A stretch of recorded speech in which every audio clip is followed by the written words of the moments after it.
निज जैसे कहकर यहाँ यह बात कही गई है कि पतिव्रता का भाव अपने पति को छोड़कर अन्य पुरुषों में उनकी अवस्था के अनुसार सगे पिता, भाई या पुत्र जैसा होता है। ये पिता के समान है, ये भाई के समान है, ये पुत्र के समान है, इस प्रकार सोचकर वे संयम नहीं करती। उनका यह सहज स्वाभाविक भाव होता है। उनके मन में विकार आने को स्थान ही नहीं होता। कोई कन्या अपने पिता को देखकर कभी विकृत नहीं होगी। कोई बहन अपने सगे भाई के पास किसी विकार का अनुभव नहीं करेगी। कोई नारी अपने सगे युवा पुत्र को देखकर मन में कोई दुर्भावना नहीं कर सकती। यदि इसमें कहीं अपवाद पाया जाए तो उसे कलियुग का घोरतम कुप्रभाव ही कहना होगा। वह किसी उल्टा की ही बात हो सकती है, किंतु यहाँ पतिव्रता नारी का प्रसंग है, यह नहीं भूलना चाहिए। उत्तम पतिव्रता तो देवी नारी है, दूसरे पुरुष की जगत में सत्ता ही नहीं, ऐसा दृढ़ भाव तो ज्ञान की परम अवस्था है। लौकिक नारी में इस अवस्था की अभिव्यक्ति कठिन ही है। लौकिक पतिव्रता नारी तो अपना तथा अपने पति एवं उससे अन्य पुरुष का भेद देखती, जानती, समझती है। उसकी दृष्टि में दूसरे पुरुष हैं, किंतु वे सब पुरुष या तो अपने सगे भाई हैं या पिता हैं या पुत्र हैं। उन पुरुषों के प्रति उसमें सहज श्रद्धा, भ्रातृत्व या स्नेह का भाव है। किसी भी पर पुरुष को देखकर उसे यह समझकर अपने को संयमित नहीं करना पड़ता कि वह पुरुष उसके पिता, भाई या पुत्र के समान है। इस प्रकार जिसे समझकर संयमित रहना पड़ता है वह तो तीसरी कोटि की पतिव्रता है। धर्म विचारी आदि से उसका वर्णन आगे होगा। इस मध्यम पतिव्रता को धर्म को विचार करके संयम नहीं करना पड़ता। संयम उसका सहज स्वभाव है, उसमें बाधा पड़ने की कोई आशंका ही नहीं। पर पुरुष से प्रति उसके मन में काम जग ही नहीं सकता। निज जैसे यही प्रकट करता है कि सभी पर पुरुषों के प्रति उसमें सगे पिता, भाई या पुत्र का भाव सहज रूप से रहता है। यह भाव उसे सोचकर नहीं करना पड़ता। उत्तम पतिव्रता तो आराध्या है। मध्यम पतिव्रता लौकिक नारी होने पर भी नित्य पवित्र है। शरीर से पवित्र सभी पवित्रता होती है। मन से सदा पवित्र उत्तम एवं मध्यम श्रेणी की पतिव्रता है। लौकिक नारी की पहुंच यहीं तक जान पड़ती है, लेकिन यह सीमा भी भुवन बंधन सीमा है। इस अवस्था की पतिव्रता भी देववंद्या, प्रातः स्मरणीय एवं पूज्य है। उनके स्मरण से ही पापों का नाश हो जाता है। धर्म विचारी समझी कुल रही, सो निकृष्ट त्रिय श्रुतियस कही। जो धर्म का विचार करके तथा अपने कुल का गौरव समझकर संयमित रहती हैं, श्रुति कहती है कि वे निकृष्ट नारियां हैं। बुद्धवा स्वधर्म मनसा व्यभिचारम करोति न, निकृष्ट कविता साही सुचरित्रा च पार्वती। ये मेरे पिता के समान है, ये मेरे भाई के समान है, ये मेरे पुत्र के समान है। पर पुरुष से सहवास करना महापाप है। इससे लोक में आयश और परलोक में नरक मिलता है।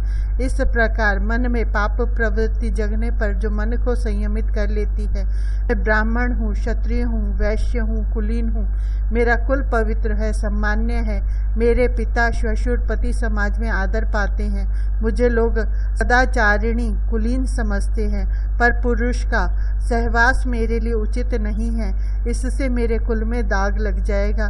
कोई जाने या न जाने मेरा पवित्र कुल मेरे पाप से अपवित्र हो जाएगा।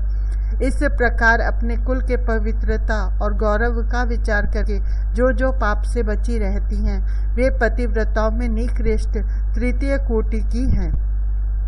निकृष्ट त्रिय कहकर अनुसुईया जी सूचित करती हैं कि पातिव्रत तो तभी पूरा होता है जब मन भी पूर्णतः पवित्र हो। जब मन पवित्र नहीं है तब शरीर के द्वारा ही पवित्र रहने वाली नारी पतिव्रता कहलाने योग्य नहीं। इससे उसे पतिव्रता न कहकर केवल निकृष्ट तीय कहा गया। वैसे निकृष्ट ही सही वह पतिव्रता है और इसी से जग पतिव्रता चारि विधि अहि में ही उसकी गणना की जा रही है। शिव पुराण के श्लोक में भी उसके लिए पतिव्रता शब्द न देकर केवल सुचरित्रता कहा गया है। इस तीसरी श्रेणी की पतिव्रता के मन में विकार आते हैं। मन से वह पवित्र नहीं रह पाती, लेकिन अपना संयम वह स्वयं बनाए रखती है। वह चाहे तो उसके पास संयम नष्ट करने का अवसर और सुविधा है। उसे भय या अवसर न होने से विवश होकर संयम करना पड़ता हो, ऐसी कोई बात नहीं है। लेकिन उसका केवल मन ही विकारी है, उसकी बुद्धि शुद्ध है, सत असत का विचार करने में समर्थ और मन पर बुद्धि का नियंत्रण भी है। धर्म का विचार, कुल गौरव का विचार करके बुद्धि के द्वारा ही वह मन में आई बुराई को दबा लेती है। उसका मन उसके वश में रहता है, उसका संयम उसका अपना है। बिनु अवसर भय ते रह जोई, जानहु अदम नारी जग सोई। अवसर न मिलने या भय के कारण जो संयम बनाए रहे, उसे अधम नारी समझना चाहिए। पत्यु कुलस्य न भयात व्यभिचार करोति न, पतिव्रता क्षमा साही कहिता पूर्व सूरी भी।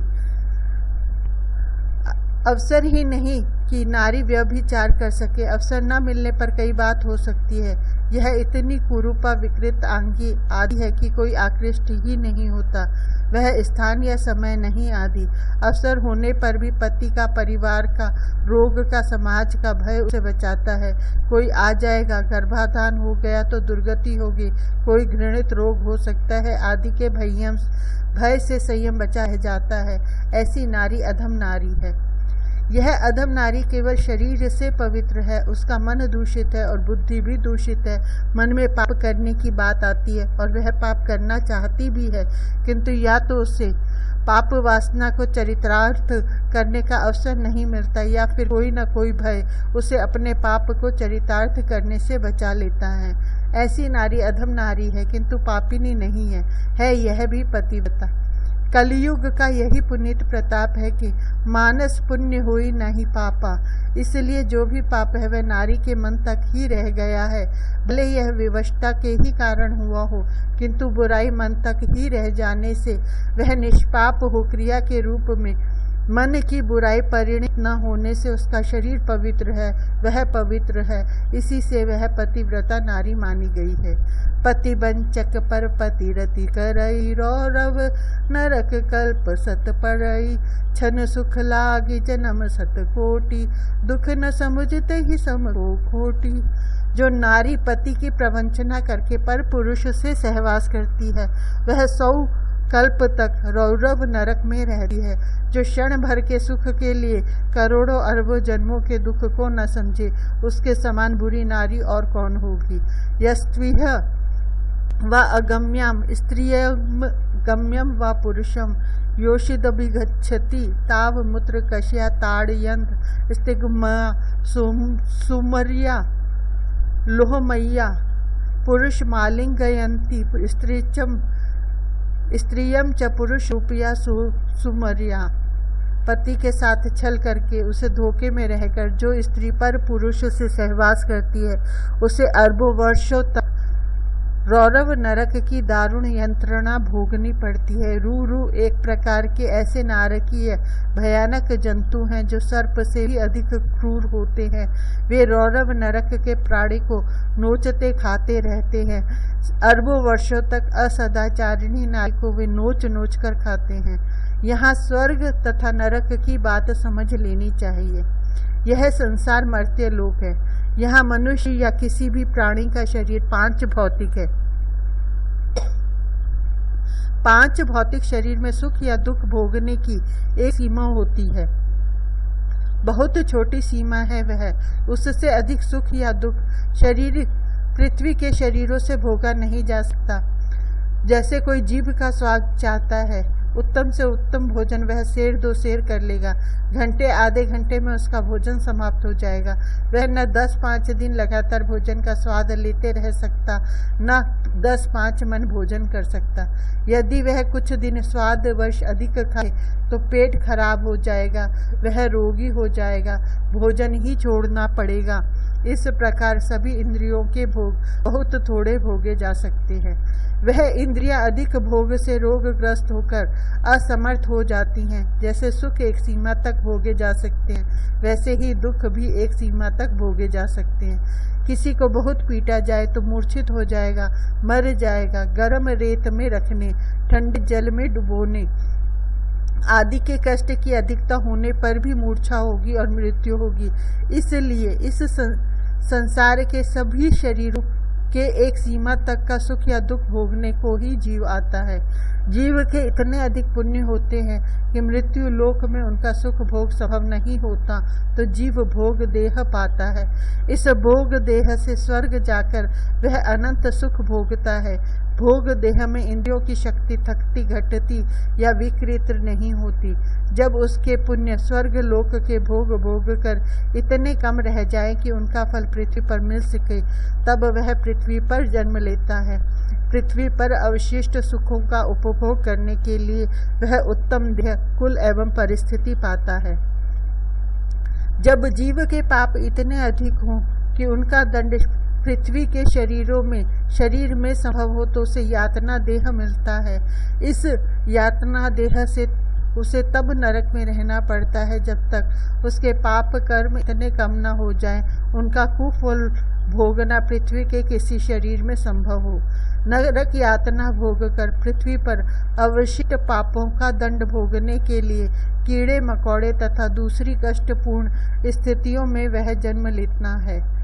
यातना देह ऐसा होता है कि उससे जीव को अग्नि या खौलते तेल में डाला जाए तो पीड़ा वैसी ही होती है जैसी यहाँ किसी को अग्नि या खौलते तेल में डालने पर हो, किंतु वहाँ मूर्छा होती नहीं, मृत्यु होती नहीं। वह पीड़ा लाखों वर्षों तक भोगनी पड़ती है।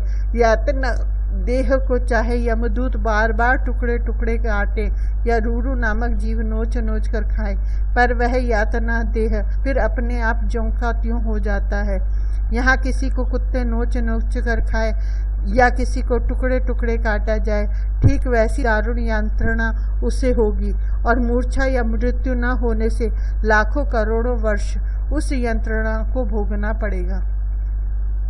कुछ क्षणों के सुख के लिए अरबों जन्म नष्ट हुए जा रहे हैं। करोड़ों वर्ष नरक की दारुण यंत्रणा मिलने वाली है। जो इस बात को न समझे, इसे महत्व न देकर उस क्षणिक सुख का ही लोभ करे, उसके समान अज्ञानी तथा बुराई में लीन और किसे कहा जाए। काम है ही नरक का द्वार। भगवान ने गीता में कहा है, त्रिविधम नरकस्येदम द्वारम नाशनमात्मनः काम क्रोधस्तथा लोभस्तस्मादित त्रयम त्यजेत। पति के साथ जो स्त्री का काम सेवन है वह तो धर्म अनुकूल शास्त्र विहित है। उसके संबंध में तो भगवान ने कहा है, धर्मा विरुद्धो भूतेषु कामो अस्मि भर्तर्षभ। धर्म का जो काम विरोधी नहीं है, उस काम को यहाँ भगवान ने अपना स्वरूप बतलाया। नारी पति की सेवा से परम पद प्राप्त कर लेती है, लेकिन धर्म के विरुद्ध काम का सेवन नरक का द्वार है। क्षणिक सुख के प्रलोभन में अरबों वर्ष की दारुण नरक यातना तथा उसके बाद भी अरबों जन्म तक कोड़े मकोड़े पशु पक्षियों की योनि में भटकते रहना, यह सर्वथा ही अज्ञान, मोह एवं दुरात्मता है। 4 प्रकार की पतिव्रताओं का वर्णन करके उसमें कुटिला नारी की दुर्गति का वर्णन किया गया है। इस वर्णन का तात्पर्य है कि नारी का मन पवित्र ना भी रह सके तो भी उसे शरीर से पाप नहीं करना चाहिए। उसे नरक की दारुण यातना में अपने को नहीं झोंकना चाहिए। अपनी बुद्धि उसे व्यवस्थित रखनी चाहिए। यदि वह धर्म का तथा कुल का विचार करके संयमित रह सके तब तो तृतीय कोटि की पतिव्रता मानी जाएगी। यदि ऐसा न हो सके तो भी उसे ऐसी परिस्थिति में अपने को रखना चाहिए कि पाप करने के लिए अवसर मिल ही ना सके। पाप करने का अवसर मिले ऐसे एकांत से उसे बचना चाहिए। भय केवल मनुष्यों को ही नहीं होता, जीव के कर्म के साक्षी हैं। सूर्य, अग्नि, आकाश, वायु, पृथ्वी, चंद्रमा दोनों संध्या, दिन और रात्रि के अधिष्ठाता देवता, दिशाएं, काल, धर्म आदि, इन सब से छिपाकर कोई अधर्म कर सके ऐसा संभव नहीं। कहीं किसी एकांततम स्थान में पाप का विचार आते ही यह समझना चाहिए कि यमराज के गवाह कर्मों के साक्षी देवता देख रहे हैं। कोई मनुष्य देख ले तो अपयश होगा, संबंधी देख ले तो मारेगा, पति देख ले तो हत्या कर सकता है, किंतु ये कर्म साक्षी देवता तो देखकर अरबों वर्ष की रौरव नरक की दारुण यंत्रणा में डलवा देते हैं। इनका देखना तो सबसे बड़े भय का कारण है। नरक भय से भी यदि पाप से नारी बची रहती है तो वह देह से तो पवित्र रहती ही है। पतिव्रता नारियों की चौथी श्रेणी में उसकी गणना हो जाती है। अतः नरक के भय से भी दुष्कर्म से नारी को बचना चाहिए।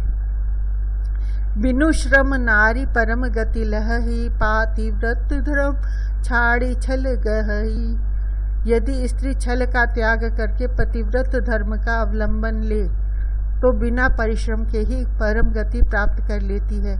परम गति प्राप्त करने के लिए पुरुष को तो बहुत कुछ करना पड़ता है। तीर्थाटन, दान, यज्ञ, व्रत, जप, तप, योग, पूजा अर्चा आदि पता नहीं कितने साधन हैं। उन साधनों में भी यदि वह कहीं अटक न जाए, सिद्धि या वासना के चक्कर में न पड़ जाए, तब कहीं सफल होता है। लेकिन नारी को यह कुछ नहीं करना पड़ता। पुरुष के लिए जीवन निर्वाह, कुटुंब पालन आदि कार्यों से पृथक इन कार्यों को करते हुए को साधन पथ अपनाना पड़ता है परम गति की प्राप्ति के लिए। लेकिन नारी को तो परम गति बिना श्रम के प्राप्त होती है। पति सेवा, घर के कार्य उसे करने ही हैं। इनके अतिरिक्त कोई काम अलग से कोई अन्य साधन उसको नहीं करना पड़ता।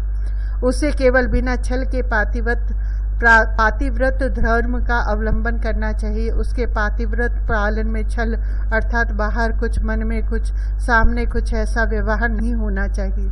पति के प्रति उसका व्यवहार सेवापूर्ण, विनम्र हो और वह विनम्रता तथा सेवा भाव उसके मन में भी हो। केवल पति को या दूसरों को दिखाने के लिए दंभ पूर्वक यह आचरण न हो। पति प्रतिकूल जन्म जह जाई, विधवा होई पाई तरुणाई। पति के विपरीत आचरण करने वाली स्त्री जहाँ भी जाकर जन्म लेती है वहीं युवावस्था में पहुंचकर विधवा हो जाती है। सृष्टि का यह एक नियम है कि जो जिस शक्ति का दुरुपयोग करता है उससे वह सृष्टि नियंता छीन लेता है। स्त्री के लिए पति परम गति प्राप्त करने का साधन है तथा लौकिक सुख का दाता है। यदि स्त्री उस पति के विपरीत आचरण करती तो उसका यह अधिकार छिन जाता कि पुनः उसे पति का सुख मिले। बाल्य अवस्था में तो पति सुख का उसे अनुभव नहीं होता, न आवश्यकता होती। तारुण्य अवस्था प्राप्त होने पर जब उसे इसकी सबसे अधिक आवश्यकता होती है तभी वह विधवा हो जाती है। उसे पति के प्रतिकूल आचरण का इस रूप में प्रायश्चित करना पड़ता है। यहाँ प्रतिकूल आचरण का अर्थ व्यापक मानना चाहिए। पति के सम्मुख या उसके पीछे भी मन से उसके विपरीत सोचना, उससे छिपाकर कोई ऐसी बात करना जो उसे पसंद न हो, उसको वाणी से तिरस्कृत करना, उसकी उपेक्षा करना आदि मन, वाणी तथा कर्म के परोक्ष प्रत्यक्ष सभी विपरीत कर्म प्रतिकूल आचरण ही कहलाएंगे। सहज आपवनी नारी पति सेवत शुभ गति लहही, जसु गावत श्रुतिचारी अजहु तुलसी का हरिह प्रिय। स्त्री सहज ही अपवित्र है किंतु पति सेवा करने से उससे शुभ गति प्राप्त हो जाती है। पति सेवा का ही यह प्रभाव है कि तुलसी अब तक भगवान को प्रिय है और उसका यश चारों वेद गाते हैं। मैं नारी अपावन प्रभु जग पावन, इस प्रकार श्री रामचरितमानस में अपवित्रता की बात कई स्थानों पर आई है। इसमें न नारी के अपमान करने की भावना है, न कोई भारी द्वेष की बात है। नारी रजस्वला होती है, इस अवस्था में वह अस्पृश्य मानी जाती है। यह अपवित्र अवस्था उसकी नैसर्गिक है और इससे वह बच नहीं सकती। कोई व्रत अनुष्ठान आदि वह अखंड रूप से इस अपवित्र अवस्था के प्रत्येक महीने होने के कारण चला नहीं सकती। इस प्रकार जिसकी अपवित्रता उसके लिए उत्तम गति प्राप्त करना असंभव जैसा होना चाहिए, क्योंकि उत्तम गति एवं अपवित्रता सर्वथा विरोधी धर्म है। लेकिन स्वाभाविक अपवित्रता ग्रस्त होने पर भी नारी पति सेवा से परम पद प्राप्त कर लेती है। इसमें तुलसी का उदाहरण दिया गया है। तुलसी वृंदा की कथा मानस में ही आई है। एक कलप सुर देखी दुखारी, समर जलंधर सन सब हारी। शंभु कीन संग्राम अपारा, धनुज महाबल मरई न मारा। परम सती असुराधिप नारी, तेहि बल जाहि न ताहि न जितहि पुरारी। छल करि टारे उतासुरत, प्रभु सुर कारज कीन।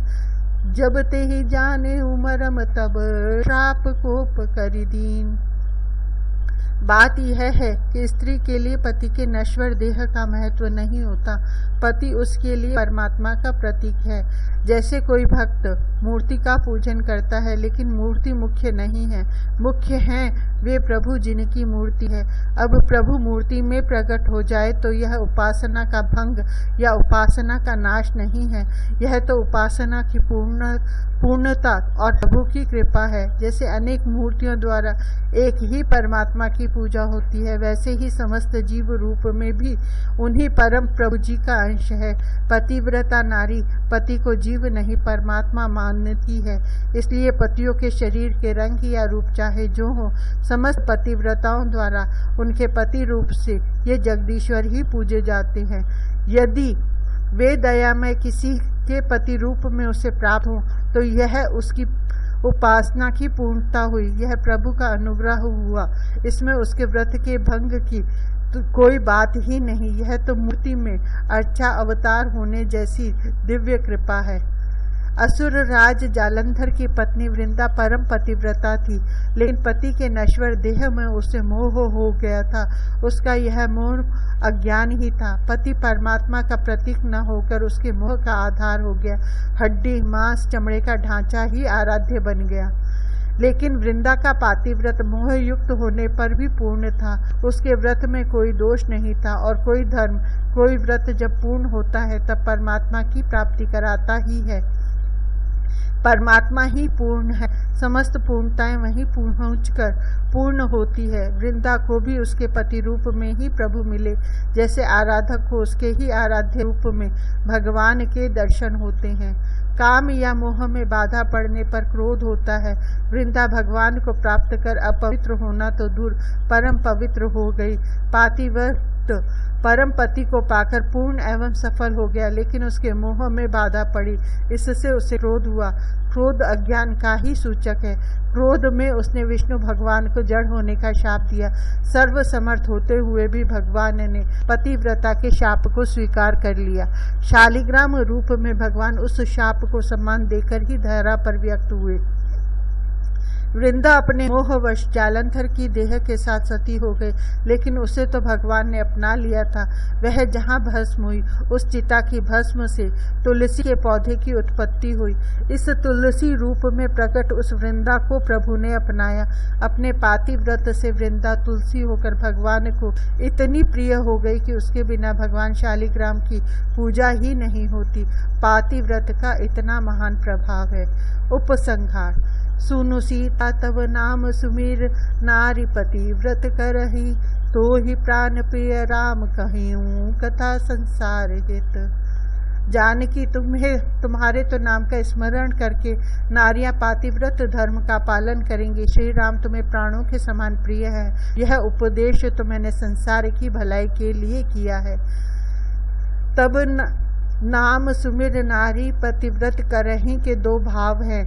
एक भाव तो यह सामान्य ही है कि शरीर जनक राज नंदिनी पति सेवा के लिए समस्त राज सुख का त्याग करके वन भटकती और नाना प्रकार के कष्ट उठाती रहीं। यह स्मरण करके इस चरित्र से नारियां पातिव्रत धर्म की प्रेरणा प्राप्त करेंगी। यह मंगल चरित्र उन्हें पातिव्रत धर्म पर दृढ़ करेगा। लेकिन यहाँ तब कथा स्मरण की बात नहीं है, यहाँ तो तब नाम स्मरण की बात है। इसलिए दूसरा और मुख्य भाव यह है कि सीता इस नाम के स्मरण से नारियों के मन की दुर्भावना दूर होती है। यह नाम ऐसा दिव्य प्रभावमय है कि उसके स्मरण से नारियों में पतिव्रत का भाव जागृत होता है। पातिव्रत की शक्ति उन्हें मिलती है। अनुसुईया जी श्री जानकी जी को उपदेश बहाने जगत की नारियों को यह गुप्त मंत्र बतला रही हैं। कहियूं कथा संसार हित में उन्होंने यह बात ध्वनित कर दी है। तो ही प्राण प्रिय राम, तुम्हें तो श्री राम प्राण के समान प्यारे हैं। तुम्हारे लिए पति सेवा, पति का अनुगमन, पातिव्रत धर्म का उपदेश न किया गया है, न इसको करने की आवश्यकता है। यह तो तुम्हारा स्वरूप है, स्वभाव है, अर्थात तुम तो उत्तम पतिव्रताओं में भी परम श्रेष्ठ हो। यह उपदेश संसार की अन्य नारियों के लिए किया गया है। लोक मंगल के लिए तुम्हें निमित्त बनाकर मैंने यह उपदेश किया है। इस प्रकार अनुसुईया जी ने अपना उपदेश समाप्त किया। सुनी जान की परम सुख पावा, सादरता सुचरण सिरुनावा। माँ कहा जाए भी मही माता, मातृत्येव शब्देन याम च संभाषते नरः। यह सा मातृतुल्या सत्येन धर्म साक्षी सतामपि। तथा ही संग तोय स्यात् काल सूत्रम प्रयाति सह, तत्र घोरे वसत्येव यावच्चंद्री दिवाकरो। मनुष्य वचन मात्र से जिसको माँ संबोधित करके बातचीत करता है, वह सत्य के अनुसार माता के ही तुल्य है।